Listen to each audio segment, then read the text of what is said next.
Hoy 22 de julio reflexionamos. ¿Quién fue María Magdalena? ¿Por qué sigue siendo tan importante?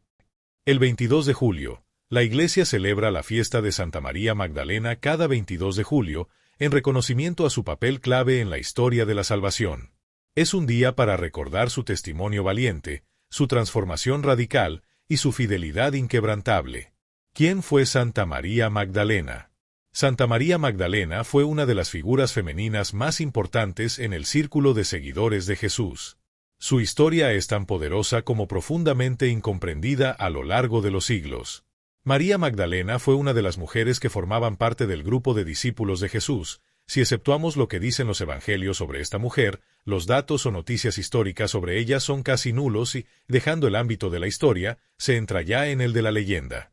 Solo Celso habla de ella, para tildarla de histérica y minusvalorar así su testimonio de la resurrección. El resto de los escritos que la mencionan son textos que quedaron fuera del canon por su ideología gnóstica o encratita, o bien se trata de escritos disciplinarios eclesiásticos, aunque también nos dan alguna noticia indirecta sobre esta mujer, o mejor, sobre su influencia en los primeros tiempos. ¿De dónde era?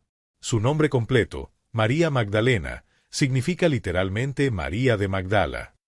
Magdala era una ciudad próspera a orillas del mar de Galilea, conocida por su industria pesquera y de salazón. Estaba estratégicamente ubicada entre Cafarnaum, donde Jesús inició gran parte de su ministerio, y Tiberíades, la ciudad donde residía Herodes Antipas. Discípula verdadera. En los evangelios canónicos, María Magdalena es presentada con claridad como discípula, no como una simple simpatizante ni como una espectadora. La describen con los mismos verbos usados para los 12 apóstoles, seguir a Jesús y servirle, en griego, akolouseo y diaconeo. Fue testigo directa del anuncio del reino de Dios, escuchó sus enseñanzas, vio sus milagros y experimentó en carne propia la libertad que Jesús anunciaba para todos, en especial para los marginados. Lucas nos dice que fue liberada por Jesús de 7 demonios, Lucas 8,2. Esto ha sido interpretado como una liberación profunda, posiblemente de una opresión espiritual o emocional, que simboliza una transformación total. Fue testigo clave de la pasión y la muerte de Cristo. María Magdalena no abandonó a Jesús cuando fue arrestado ni durante su pasión. A diferencia de muchos de los discípulos varones, ella estuvo presente al pie de la cruz, junto a otras mujeres, acompañándolo en su sufrimiento hasta el último aliento. Léase en Marcos 15,40, Mateo 27,55, Juan 19,25. Aquella primavera, María Magdalena subió a Jerusalén con Jesús y el resto del grupo para celebrar la Pascua sin saber que iba a ser la última. Una vez en la ciudad, los acontecimientos se precipitaron y ella asistió a la oposición creciente de las autoridades religiosas respecto a Jesús. Aquellos días y lo que en ellos sucedió, junto a lo que había vivido en Galilea, hicieron de ella una testigo cualificada para los que más tarde iban a confesar a Jesús como el que había de venir. Ella, junto a las otras mujeres del grupo, siguió a Jesús camino de Calvario y permaneció en el lugar de la ejecución, confundida entre la gente, quizá disimulando su rabia, su impotencia y su profundo dolor. Ella asistió a las últimas horas agónicas de Jesús, testigo silenciosa, junto a las demás, y en ausencia de los discípulos varones que habían optado por alejarse del lugar, permaneció hasta el final, continuando el seguimiento que había iniciado en Galilea. Cuando Jesús expiró no abandonó el lugar hasta saber qué pasaba con el cuerpo del Maestro. Las mujeres dan mucha importancia a los cuerpos. También Jesús la había dado. Cuando supo dónde habían puesto a Jesús, volvieron a la ciudad, pensando en volver.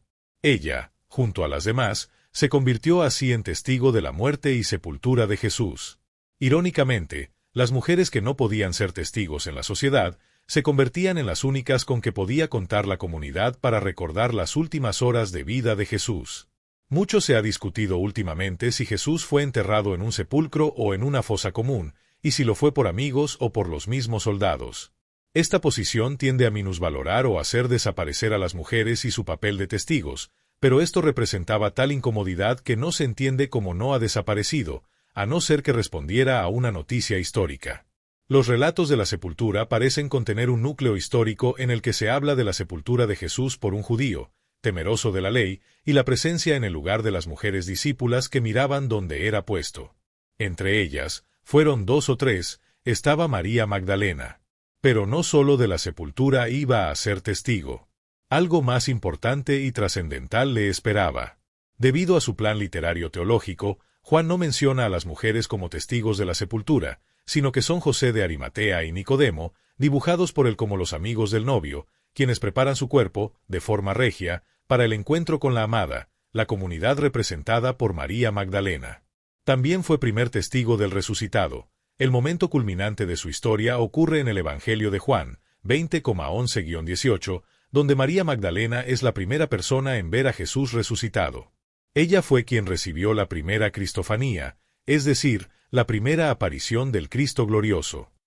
Este momento no fue solo un encuentro personal. Jesús le confía una misión, diciéndole, «Ve y dile a mis hermanos». Por este motivo, la Iglesia la reconoce con el título de Apóstola de los Apóstoles, expresión usada desde el siglo IV por San Hipólito y otros padres de la Iglesia. Fue la primera en anunciar la resurrección, núcleo de la fe cristiana. Controversias. Por siglos se difundió, erróneamente, la idea de que María Magdalena había sido prostituta. Esta asociación se debe principalmente a una homilía del Papa San Gregorio Magno, 591 después de Cristo, quien mezcló a tres mujeres distintas: la pecadora que unge los pies de Jesús, LC 7, María de Betania, hermana de Marta y Lázaro, y María Magdalena. Sin embargo, los evangelios nunca la presentan como prostituta. La misma Iglesia corrigió oficialmente esta confusión. En 1969, el Concilio Vaticano II eliminó esa identificación de su liturgia. En 2016, el Papa Francisco elevó su memoria litúrgica al rango de fiesta, dándole el mismo nivel litúrgico que a los apóstoles, reafirmando su importancia eclesial. ¿Por qué María Magdalena sigue siendo tan importante? Fue discípula activa y cercana a Jesús. Estuvo presente en la muerte y sepultura de Cristo, algo que no todos los apóstoles varones pudieron decir. Fue la primera en ver al resucitado y la primera en anunciarlo. Representa la fuerza del testimonio femenino en una cultura donde las mujeres eran invisibles en lo público. Es símbolo de redención, valentía y fidelidad.